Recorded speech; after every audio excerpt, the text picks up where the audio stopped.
कहानी के शुरू में हमें कैमरामैन को देखते हैं जो स्टूडियो में दो मॉडल्स की तस्वीरें बना रहा था। जब उन मॉडल्स लड़कियों का काम खत्म हो जाता है तो उनमें से एक तो अपने घर चली जाती है और जब दूसरी लड़की वहाँ से जाने लगती है तो कैमरामैन उसे किडनैप अगवा कर लेता है। उस लड़की को बेहोश कर दिया था। जब उसको होश आता है तो वो खुद को बंधा हुआ पाती है। वो लड़की बहुत ज्यादा डरी हुई थी और कैमरामैन से बार बार यही कह रही थी कि प्लीज मुझे छोड़ दो, पर वो उस लड़की की एक भी बात नहीं सुनता। फिर वो एक बॉक्स निकालता है जिसमें किसी की राख थी। वो उसको लड़की के पास रखकर उसका गला काट देता है और जब वो ऐसा कर रहा था तो उसका खून उस राख में गिरता है। अगली सुबह जब कैमरामैन की सेक्रेटरी आती है तो उसे उस लड़की की लाश नजर आती है जिसको कैमरामैन ने मार दिया था। पर जैसे ही वो पीछे मुड़ती है उधर वो अपने बॉस की लाश को भी देखती है। तभी वो पुलिस को बुलाती है। छानबीन करने के बाद पता चलता है जरूर उस लड़की को तो कैमरामैन ने मारा है, पर अभी ये राज ही था कि उस कैमरामैन को किसने मारा। जब वो उस कैमरामैन के गले को देखते हैं तो उस पर किसी के काटने के निशान थे। उसकी लाश को देखकर ऐसा लग रहा था कि जैसे उसका मांस किसी ने खा लिया हो। इसके बाद हम कहानी में दो न्यूज रिपोर्टर्स लड़कियों को देखते हैं जो काबिल तो बहुत थी पर उनका कोई भी यकीन नहीं करता था। वो जब दोनों अपने ऑफिस में जाती हैं तो उनका बॉस उनसे कहता है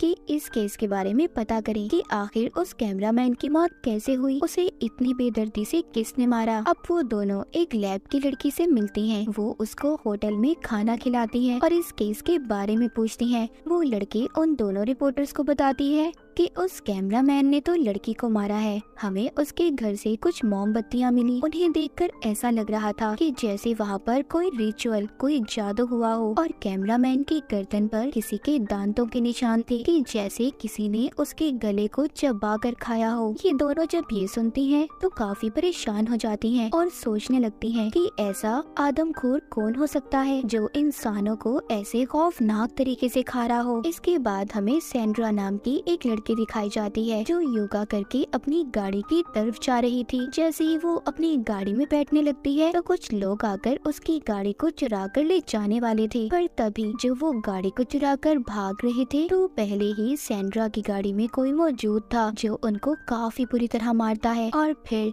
जान से मार देता है। सैंड्रा ये देखकर काफी ज्यादा डर गई थी। तभी वो देखती है उसकी गाड़ी के पीछे कोई था, लेकिन जब वहाँ पर लोग जमा होते हैं तो वो आदमी जो इसकी गाड़ी के पीछे खड़ा था वो वहाँ से चला जाता है। सैंड्रा अब इसी सोच में थी कि इतना ताकतवर इंसान कौन हो सकता है जिसने इतने सारे लोगों को अकेले मार दिया। अगली सुबह वो दोनों रिपोर्टर्स एक प्रेस कॉन्फ्रेंस में जाती हैं जहां पर वो पुलिस से सवाल करती हैं कि आखिर ये कत्ल कौन कर रहा है। पुलिस कहती है कि वो लोग फिक्र नहीं करें, हम बहुत जल्दी कातिल को ढूंढ लेंगे। रिपोर्टर ऑफिसर से पूछती है क्या ये कत्ल एक ही इंसान कर रहा है, जिस पर ऑफिसर उसको जवाब देता है पहले जो कत्ल हुए गाड़ी के पास वो एक ही इंसान ने किए हैं। वो पूछती है कि कैमरामैन के गले पर ऐसे निशान क्यों थे कि जैसे किसी ने उसका खून पिया हो। ये सवाल सुनकर सब लोग हैरान हो जाते हैं क्योंकि कोई भी इस बारे में नहीं जानता था। ये बात सुनकर वहाँ पर आई हुई जो मेयर थी वो बहुत गुस्सा होती है और वो रिपोर्टर लड़की से कहती है कि आइंदा के बाद तुम इस कॉन्फ्रेंस में नहीं आओगी, तुम्हारी जगह कोई अच्छा रिपोर्टर आएगा जो हमसे अच्छे सवाल पूछेगा। और वो ये बात इनके बॉस को भी बता देती है, जिस पर इनका बॉस इन्हें बहुत डांटता है। बॉस को भी उनकी बातों पर यकीन नहीं था। वो पूछते हैं कि आखिर तुम्हें ये खबरें देता कौन है। वो कहती है हमारे खास लोग जो पुलिस में शामिल हैं। जब ये दोनों अपने घर पर थी ये सोचती है कि क्यों ना हम अपने अकाउंट पर कुछ पोस्ट करें इन सब कत्लों के बारे में, क्या पता हमें कुछ पता चल जाए। तभी इन्हें लैब में काम करने वाली लड़की का फोन आता है। वो उन्हें बताती है जिन भी लोगों का हमने डीएनए का टेस्ट किया है वो एक ही आदमी है जो सबको मार रहा है, पर जो उस मॉडल लड़की की मौत हुई वो तो कैमरामैन ने ही की थी। अब ये दोनों इन सब बातों का पता करने कैमरामैन के ऑफिस में जाती हैं जहाँ पर सबसे पहला कत्ल हुआ था। जब ये वहाँ पर जाती हैं तो वहाँ पर इन्हें एक बॉक्स मिलता है। ये वो ही था जो हमने कहानी के शुरू में कैमरामैन के हाथ में देखा था, पर अब उस बॉक्स में राख नहीं थी। छानबीन करने पर इन्हें जादू का सामान भी मिलता है जिसे देखकर इन्हें पता चलता है कि यहाँ पर जरूर किसी ने कोई जादू किया होगा। वो दोनों सब चीजें देखकर सोचती हैं कि जरूर वो कैमरामैन किसी कल्ट, किसी ग्रुप का आदमी होगा जिसने यहाँ पर जादू करके किसी को जिंदा किया है, और वो वही इंसान है जो जिंदा होकर अब सबको एक एक करके मार रहा है। अब जब सब इन दोनों को पता चल गया था, लेकिन ये दोनों सोचती हैं बिना सबूत के कोई भी इनकी बातों पर यकीन नहीं करेगा, इसलिए ये दोनों फैसला करती हैं कि पहले ये सबूतों को इकट्ठा करेंगी। उधर सेंड्रा,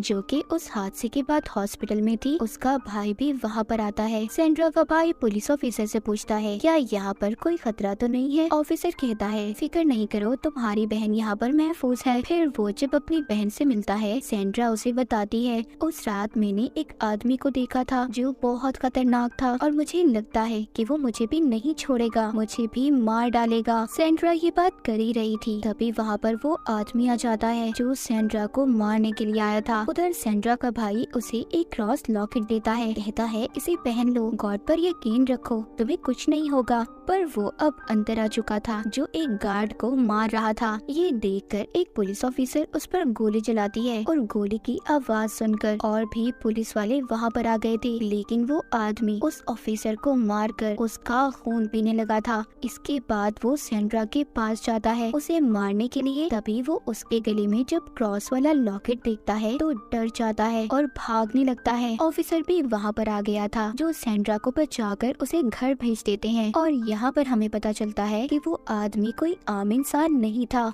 वो एक ड्रैकुला था जो सिर्फ रात को बाहर निकलता था। और ये यहाँ पर आया कैसे, ये हमें कहानी में आगे जाकर पता चलेगा। इसके बाद हमें एक लड़की दिखाई जाती है जो अपने काम से वापस घर जा रही थी। जब वो गाड़ी में बैठती है तो ड्रैकुला पीछे से आकर उसके गले को पकड़ लेता है, उसे मार कर उसका खून पीने लगता है। अगली सुबह दोनों रिपोर्टर्स को उनका बॉस कहता है मैंने आज नया शो शुरू किया है जिसमें लोग हमें अपनी राय देंगे कि कातिल कौन है, और उनको इस केस पर बहुत से मैसेज भी आना शुरू हो जाते हैं जिसमें लोगों ने उन्हें अपने अपने ख्यालात बताए थे कि ऐसा क्यों था और इसके पीछे राज क्या था। वो दोनों रिपोर्टर लड़कियां कुछ लोगों के नामों को चुन लेती हैं और उनसे बात करने की भी कोशिश करती हैं। उधर सेंड्रा का भाई भी उसे अपने घर ले आया था। वो बताता है कि यहाँ पर कैमरे लगे हुए हैं, तुम फिक्र नहीं करो, तुम्हारी जान को खतरा नहीं होगा। तभी सेंड्रा रिपोर्टर की वीडियो देखती है जिसमें वो कह रही थी कि इस केस के बारे में कोई भी अगर कुछ भी जानता है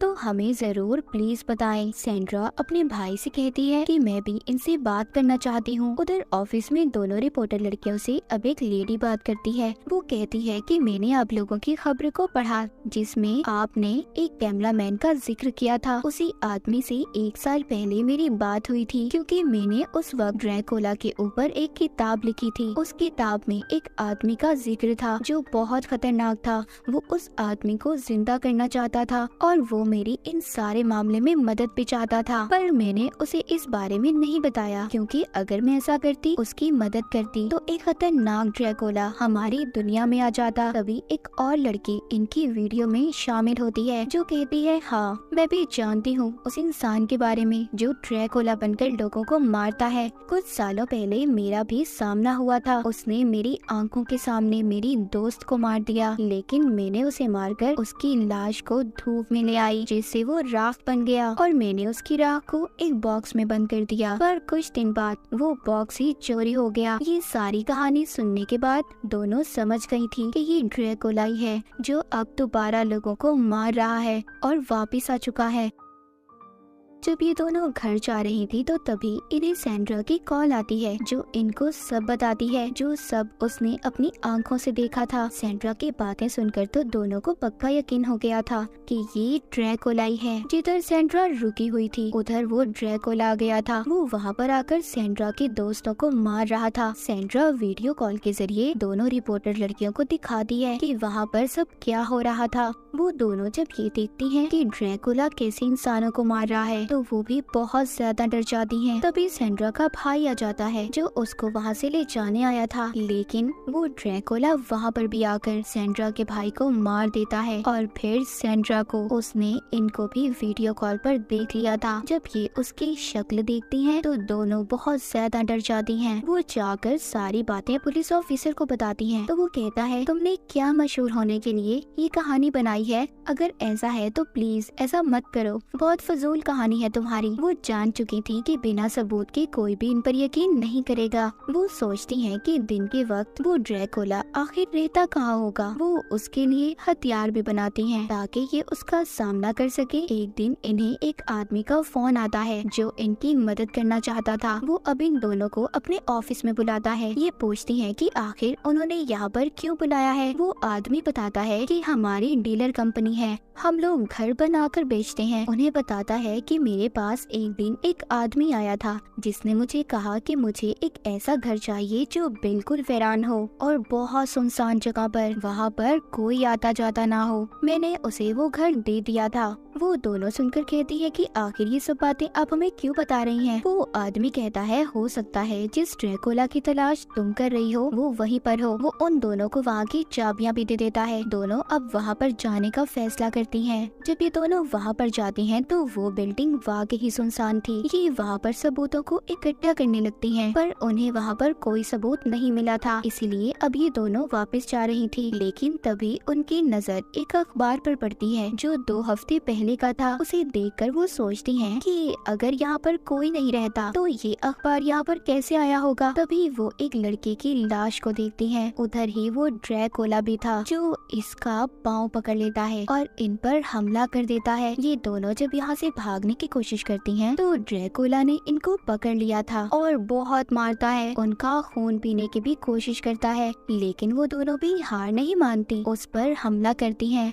ड्रैकुला एक रिपोर्टर को तो बहुत मारता है और उसे बेहोश भी कर देता है और दूसरे रिपोर्टर का खून पीने के लिए उसकी तरफ बढ़ रहा था, पर वो भागकर सूरज की रोशनी में आ गई थी। इसके बाद ड्रैकुला दोबारा से उसकी तरफ जाता है जो बेहोश थी, पर अब उस लड़की को भी होश आ गया था और वो एक लकड़ी उठाकर ड्रैकुला को मार देती है जिससे वो बेहोश हो गया था। ये दोनों खींचकर उसे सूरज की रोशनी में ले आई थी जिससे वो दोबारा राख में बदल गया था। इसके बाद हम कुछ दिन बाद की कहानी को देखते हैं। दोनों रिपोर्टर्स बहुत ज्यादा जख्मी थी। कोई भी इनकी बातों पर यकीन नहीं कर रहा था कि इन्होंने एक ड्रैकुला को मार दिया। इसीलिए ये दोनों अभी फैसला करती हैं कि ये दोनों प्रेस को छोड़ देंगी और शादी करके कहीं दूर रहने लगती हैं। कहानी के आखिर में हम एक छोटी बच्ची को देखते हैं जो एक लेडी को ड्रैकुला की राख एक जार में दे रही थी। हम देखते हैं उसके नाखून बहुत बड़े थे जैसे कि वो भी ड्रैकुला हो। तो जैसे उस कैमरामैन ने इस राख के अंदर लड़की का खून डालकर इसे जिंदा किया था, मगर ड्रैकुला ने निकलते ही